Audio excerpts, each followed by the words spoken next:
Hello everyone, welcome to my YouTube channel.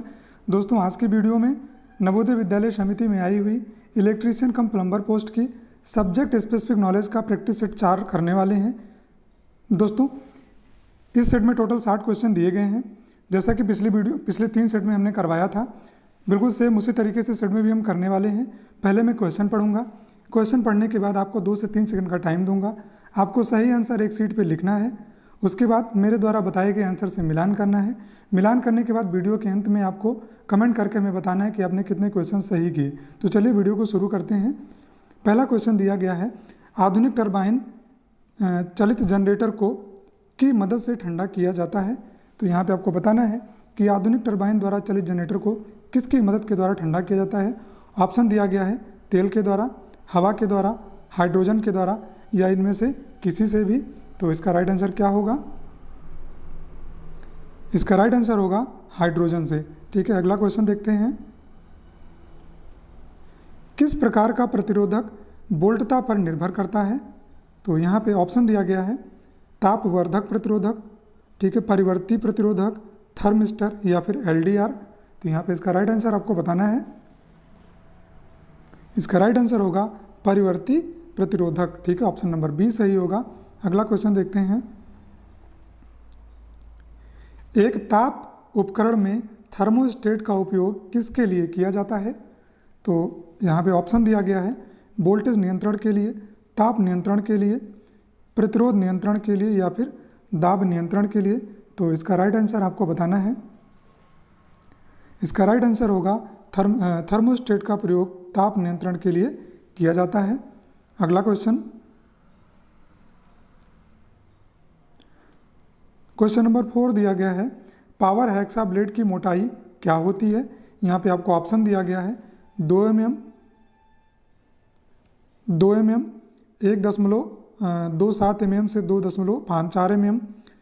अगला option है 1.5 mm से 2.5 mm और चौथा ऑप्शन यहाँ पे नीचे दिया गया है 0.27 mm। तो आपको यहाँ पे इसका राइट आंसर बताना है क्या होगा। तो इसका राइट आंसर होगा 1.7 mm से 2.54 mm। ठीक है, अगला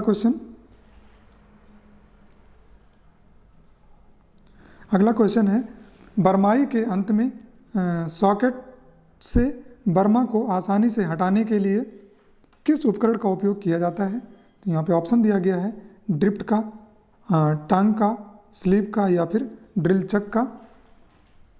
तो यहाँ पे आपको राइट आंसर बताना है।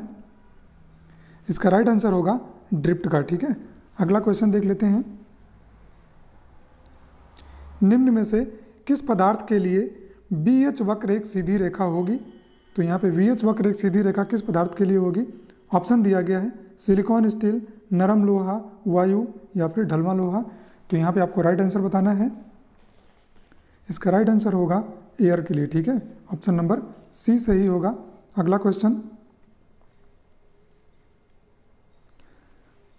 नंबर 7 दिया गया है कि 6 माइक्रोफैरड और 3 माइक्रोफैरड धारिता के 2 संधारित्र समांतर क्रम में जुड़े हैं, तो इनकी कुल धारिता क्या होगी? ठीक है, तो यहाँ पे ऑप्शन दिया गया है 3 माइक्रोफैरड, 6 माइक्रोफैरड, 18 माइक्रोफैरड या फिर 9 माइक्रोफैरड। ठीक है, यहाँ पे 2 कैपेसिटर पैरेलल में जुड़े हुए हैं। ठीक है, पैरेलल में। तो यहाँ पे टोटल कैपेसिटेंस इसकी क्या होगी? तो इसका राइट आंसर होगा 9 माइक्रोफैरड। देखिए, जो आपके कैपेसिटर होते हैं वो जब समांतर में जुड़ते हैं तो क्या होता है, यहाँ पे फार्मूला लगता है C1 + C2 + C3। ठीक है, अगला क्वेश्चन देख लेते हैं। DC मशीन का आर्मेचर किस चीज़ का बना होता है? तो यहाँ पे ऑप्शन दिया गया है सिलिकॉन स्टील, ढलवा लोहा, पिटवा लोहा या फिर नरम लोहा। तो यहाँ पे आपको आंसर बताना है। तो इसका राइट आंसर होगा सिलिकॉन स्टील। ठीक है, DC मशीन का जो आर्मेचर होता है वो सिलिकॉन स्टील का बना होता है। अगला क्वेश्चन है, NEMA का पूरा रूप क्या होगा? ठीक है, तो यहाँ पे ऑप्शन दिया गया है नेशनल इलेक्ट्रिकल मैन्युफैक्चरर्स एसोसिएशन। अगला ऑप्शन है नेशनल इलेक्ट्रिकल मार्केटिंग एसोसिएशन। अगला ऑप्शन है नेशनल इलेक्ट्रिकल मैन्युफैक्चर असेंबली या फिर नन। ठीक है, तो यहाँ पे आपको NEMA का पूर्ण रूप बताना है। यहाँ पे इसका राइट आंसर क्या होगा? तो यहाँ पे इसका राइट आंसर होगा national electrical manufacturers association, option number A सही होगा। अगला क्वेश्चन देख लेते हैं। बाहरी खेलों के लिए प्रयुक्त लैंप का प्रकार क्या है? तो यहाँ पे बाहरी खेलों में प्रयुक्त होने वाले लैंप का प्रकार पूछा गया है। ऑप्शन दिया गया है fluorescent lamp, halogen, sodium lamp या फिर LED। ठीक है, तो यहाँ पे इसका राइट आंसर आपको बताना है क्या होगा। इसका राइट आंसर होगा हैलोजन, ऑप्शन नंबर बी सही होगा। अगला क्वेश्चन देख लेते हैं।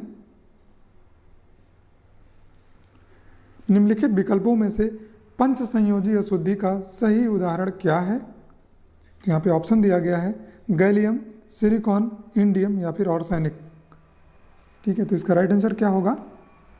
पंच संयोजी अशुद्धि का सही उदाहरण आपको बताना है। ठीक है, तो इसमें राइट आंसर होगा आर्सेनिक। ठीक है, ऑप्शन नंबर डी सही होगा। अगला क्वेश्चन है सोल्डर में प्रयुक्त टिन और लेड की मात्रा क्या होती है? तो यहाँ पे दिया गया है आंसर 60 और 40%, 40 और 60%, 80 और 20% या फिर 50 और 50%। तो आपको यहाँ पे टिन और लेड का परसेंटेज बताना है कि सोल्डर में क्या होता है। तो इसका राइट आंसर होगा 60 और 40%। कभी कभी आपको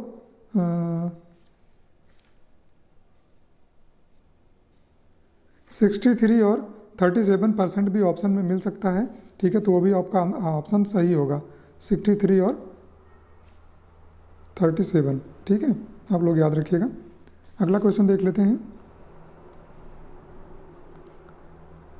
DC सीरीज मोटर की गति बहुत ज़्यादा हो जाएगी। तो यहाँ पे कुछ ऑप्शन दिए गए हैं और पूछा गया है कि DC सीरीज मोटर की गति बहुत ज़्यादा कब हो जाएगी। तो पहला ऑप्शन है आर्मेचर धारा के खुले होने पर, दूसरा है लोड हटने पर, तीसरा क्षेत्र के खुले होने पर, चौथा भार में वृद्धि होने पर। ठीक है, तो यहाँ पे इसका राइट आंसर आपको बताना है। यहाँ पे इसका राइट आंसर होगा लोड के हट जाने पर। ठीक है, क्योंकि DC सीरीज मोटर बिना लोड के बहुत तेज़ गति से चलती है। अगला क्वेश्चन देख लेते हैं। जब एक लेड एसिड सेल पूरी तरह आवेशित हो जाता है तो आपेक्षिक घनत्व क्या होगा? ठीक है, लेड एसिड सेल जब पूरी तरीके से चार्ज हो जाता है या आवेशित हो जाता है तो उसका अपेक्षिक घनत्व आपको बताना है। ऑप्शन दिया गया है 1.5 वोल्ट, 1.28 वोल्ट, 2 वोल्ट या फिर 12 वोल्ट। ठीक है, तो इसका राइट आंसर क्या होगा? इसका राइट आंसर होगा 1.2 वोल्ट। ठीक है, अगला क्वेश्चन देख लेते हैं।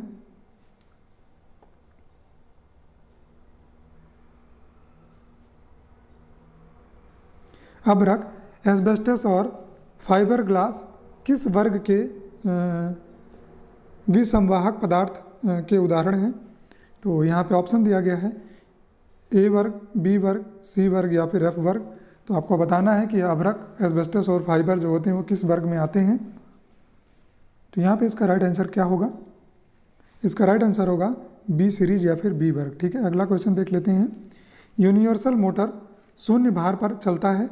तो यहाँ पे ऑप्शन दिया गया है शून्य भार पर निम्न गति से चलता है, उच्च गति से चलता है, स्थिर गति से चलता है या फिर परिवर्ती गति से चलता है।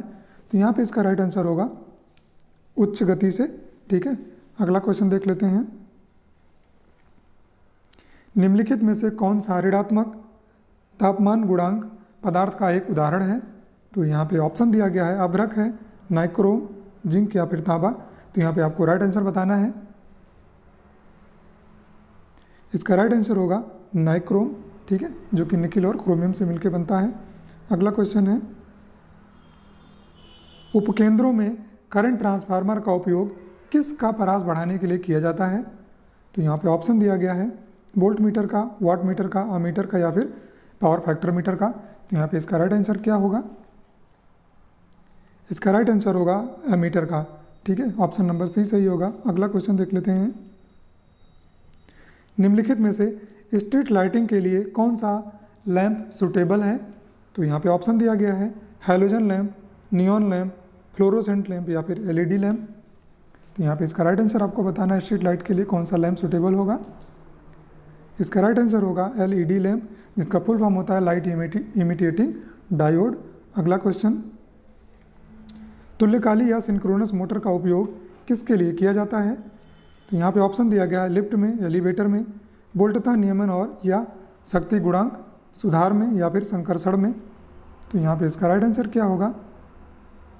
इसका राइट आंसर होगा वोल्टेज नियमन या फिर शक्ति गुणांक सुधार में। ठीक है, अगला क्वेश्चन, मतलब वोल्टेज रेगुलेशन और पावर फैक्टर सुधारने के लिए होता है। अगला क्वेश्चन देख लेते हैं।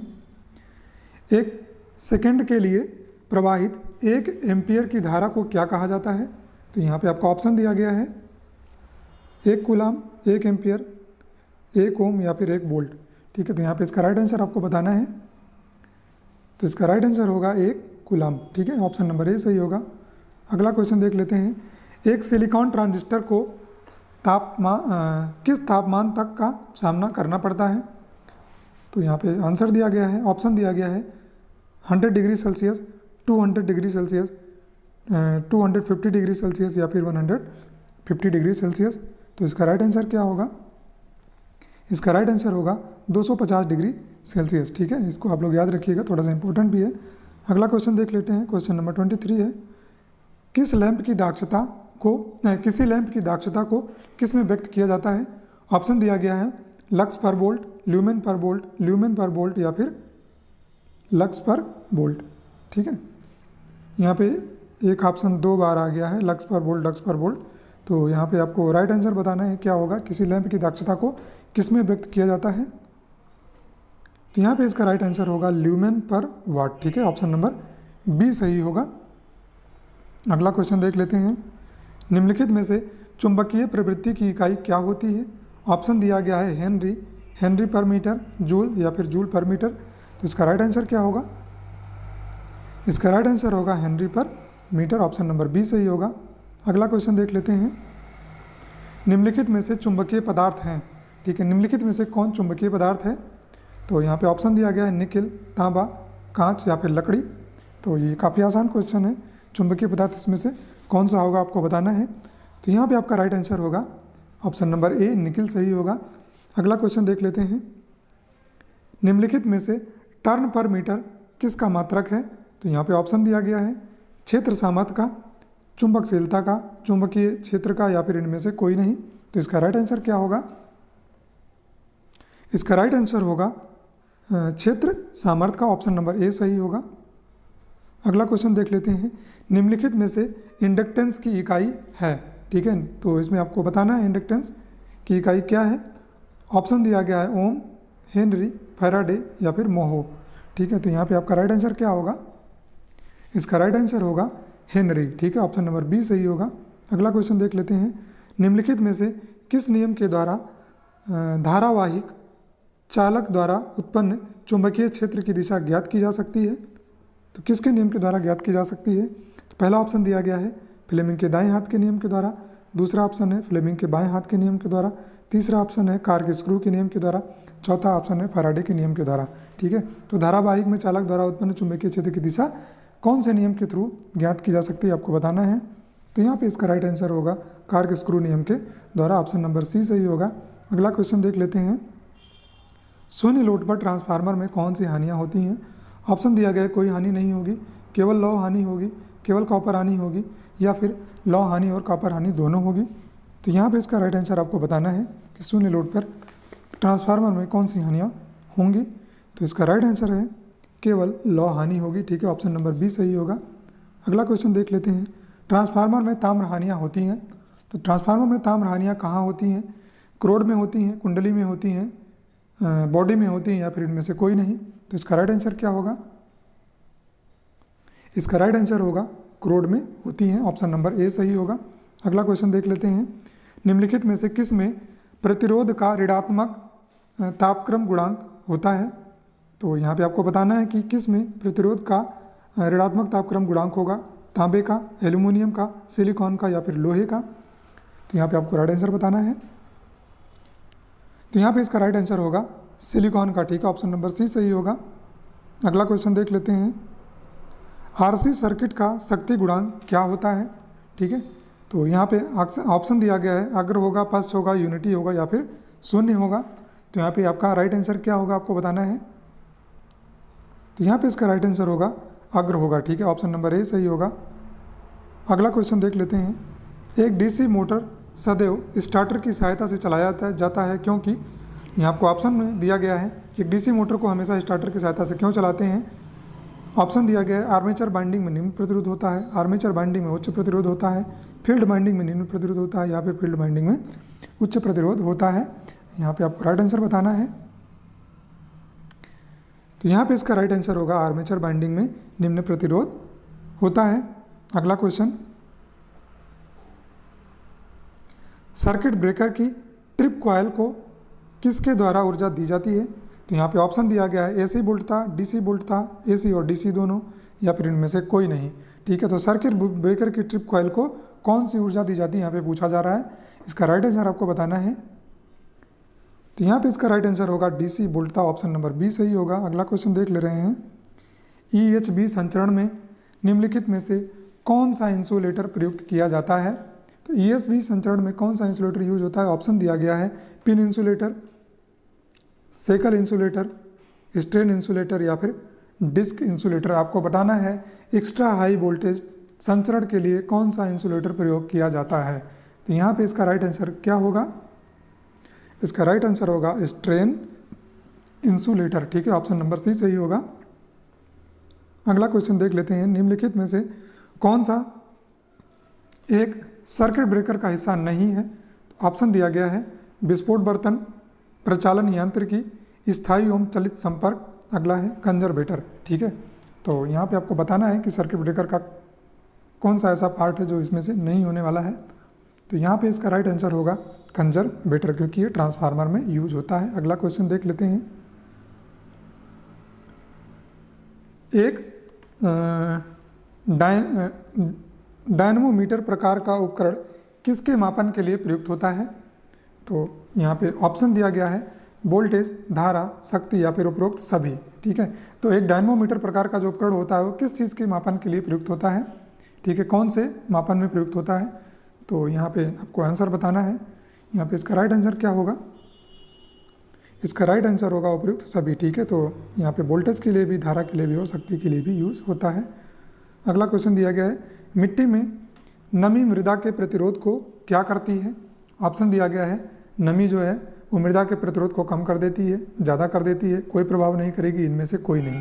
तो यहाँ पे इसका राइट आंसर आपको बताना है क्या होगा। तो इसका राइट आंसर होगा कम कर देती है। ठीक है, नमी जो होती है वो मिट्टी के प्रतिरोध को कम कर देती है। अगला क्वेश्चन, किसी वोल्टता मापी की संवेदनशीलता सामान्यतः किस रूप में व्यक्त की जाती है? ऑप्शन दिया गया है ओम पर वोल्ट, वोल्ट पर ओम, ओम पर एम्पियर, एम्पियर पर ओम। तो यहाँ पे आपको राइट आंसर बताना है क्या होगा। इसका राइट आंसर होगा ओम पर वोल्ट, ऑप्शन नंबर ए सही होगा। अगला क्वेश्चन देख लेते हैं, क्वेश्चन नंबर 40 है, ट्रांसफार्मर में गुंजन का क्या कारण है? जो हमारा ट्रांसफार्मर होता है उसमें जो गुंजन की आवाज़ आती है वो उसका क्या रीजन होता है, क्या कारण होता है? ऑप्शन दिया गया है चुंबकीय विरूपण, विद्युत चुंबकीय प्रेरण, स्थिर वैद्युत क्षेत्र, या फिर सभी। तो इसका राइट आंसर क्या होगा? इसका राइट आंसर होगा चुंबकीय विरूपण। ठीक है, अगला क्वेश्चन देख लेते हैं, सीआई कॉलर जॉइंट में शीशा भरने के लिए किस उपकरण का प्रयोग किया जाता है? ऑप्शन दिया गया है चीजल का, कॉल्किंग टूल का, स्क्रू ड्राइवर का, या फिर हैमर का। ठीक है, तो यहाँ पे इसका राइट आंसर आपको बताना है। तो इसका राइट आंसर होगा कॉल्किंग टूल का। ठीक है, ऑप्शन नंबर बी सही होगा। अगला क्वेश्चन देख लेते हैं, निम्न में से कौन सा पंप संपीड़ित हवा द्वारा संचालित होता है? ऑप्शन दिया गया है पारंपरिक पंप, दूसरा दिया गया है रेसिप्रोकेटिंग पंप, तीसरा दिया गया है एयरलिफ्ट पंप, चौथा दिया गया है बूस्टर पंप। ठीक है, तो कौन सा पंप संपीड़ित हवा के द्वारा संचालित होता है आपको बताना है। यहाँ पे इसका राइट आंसर होगा रेसिप्रोकेटिंग पंप। ठीक है, अगला क्वेश्चन देख लेते हैं,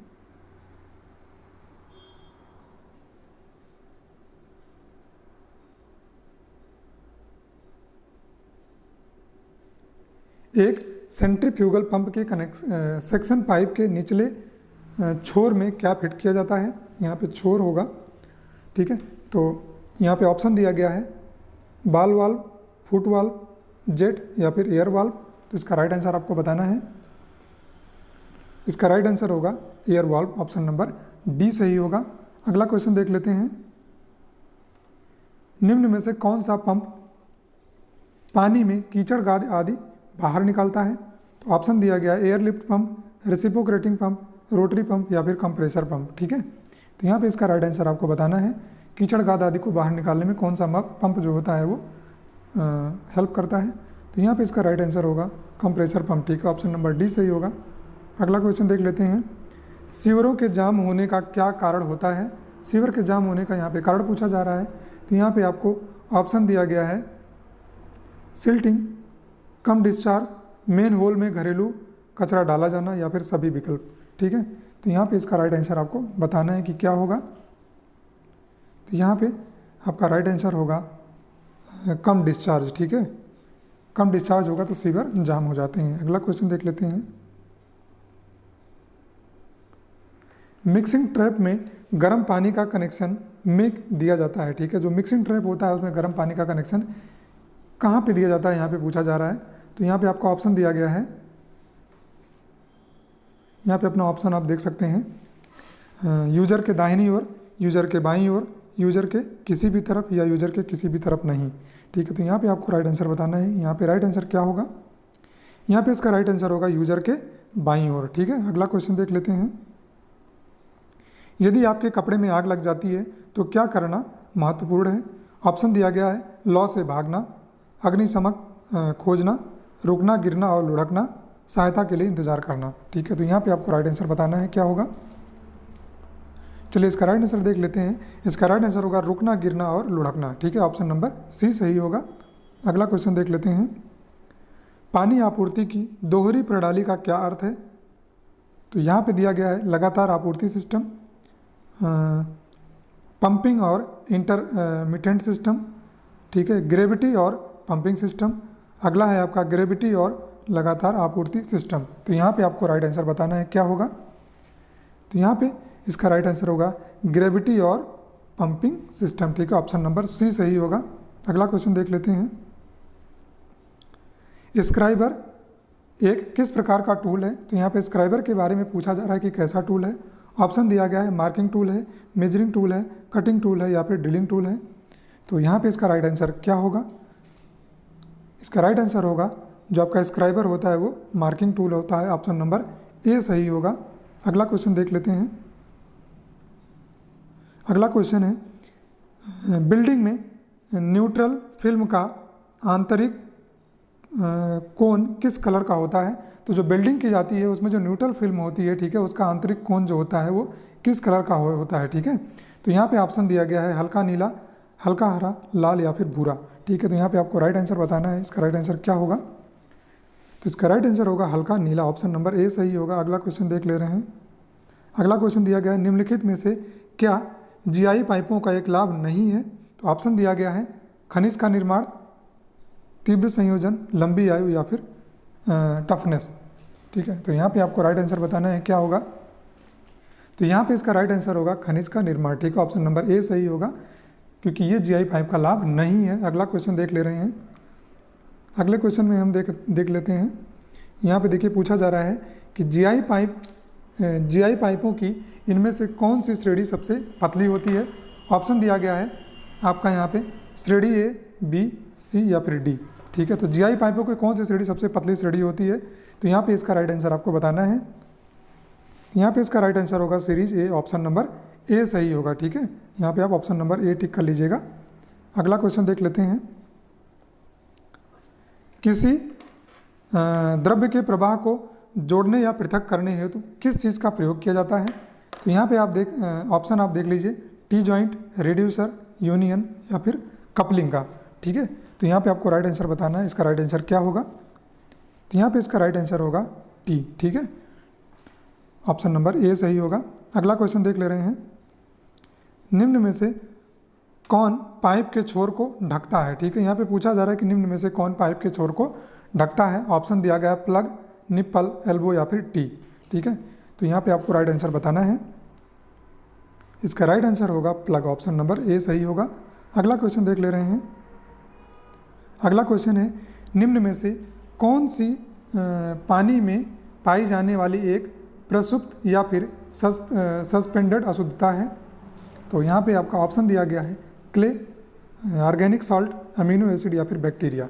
ठीक है। तो यहाँ पे आपको प्रसुप्त या फिर सस्पेंडेड अशुद्धता बताना है पानी में पाया जाने वाला, ठीक है। तो यहाँ पे इसका राइट आंसर क्या होगा? इसका राइट आंसर होगा क्ले हो, ठीक है। ऑप्शन नंबर ए सही होगा, ठीक है।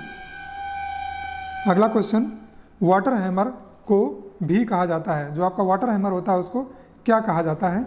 हाइड्रोलिक्स संक, प्लम्बर फोर्स, वाटर लॉगिंग या फिर वाटर फ्रीजिंग, ठीक है। तो यहाँ पे आपको राइट आंसर बताना है। इसका राइट आंसर होगा हाइड्रोलिक शॉक, ठीक है। ऑप्शन नंबर ए सही होगा। अगला क्वेश्चन देख ले रहे हैं, इनमें से कौन सी रेत प्लास्टर कार्यों के लिए प्रयोग की जाती है? ऑप्शन दिया गया है महीन रेत, खुरदरी रेत, बजरी रेत या फिर मिट्टी की रेत, ठीक है। तो यहाँ पे इसका राइट आंसर आपको बताना है क्या होगा? इसका राइट आंसर होगा महीन रेत, ठीक है। ऑप्शन नंबर ए सही होगा। ऑप्शन नंबर ए आप टिक कर लीजिएगा, ठीक है। अगला क्वेश्चन देख ले रहे हैं, कॉपर पाइप को जोड़ने हेतु सबसे सामान्य विधि कौन सी है? तो कॉपर पाइप को जोड़ने के लिए सबसे सामान्य विधि क्या होती है? ब्रॉन्जिंग, सोल्डरिंग, वेल्डिंग या फिर रिबेटिंग, ठीक है। तो इसका राइट आंसर क्या होगा? इसका राइट आंसर होगा ब्रॉन्जिंग, ठीक है। ऑप्शन नंबर ए सही होगा। अगला क्वेश्चन देख ले रहे हैं, बगीचे के नीचे का क्षेत्र जिसमें पाइप होते हैं उसे क्या कहा जाता है? ऑप्शन दिया गया है लीचिंग फील्ड, प्लेग्राउंड, सेसपुल या फिर बेस्ट पाइप, ठीक है। तो यहाँ पे इसका राइट आंसर आपको बताना है। इसका राइट आंसर होगा leaching field, option number A सही होगा। अगला क्वेश्चन, क्वेश्चन नंबर 60 है, किसी भवन के ड्रेन वेंटिलेशन पाइप का व्यास किससे कम नहीं होना चाहिए, ठीक है। तो यहाँ पे ऑप्शन दिया गया है 75 mm, 100 mm, 20 mm या फिर 5 mm। तो इसका राइट आंसर क्या होगा? इसका राइट आंसर होगा 75 mm। तो दोस्तों आप लोग कितने क्वेश्चन सही किए हैं कमेंट करके जरूर बताइएगा, और वीडियो अच्छी लगी हो तो वीडियो को लाइक जरूर करिएगा। मिलते हैं अगली वीडियो में, तब तक के लिए आपका बहुत बहुत धन्यवाद।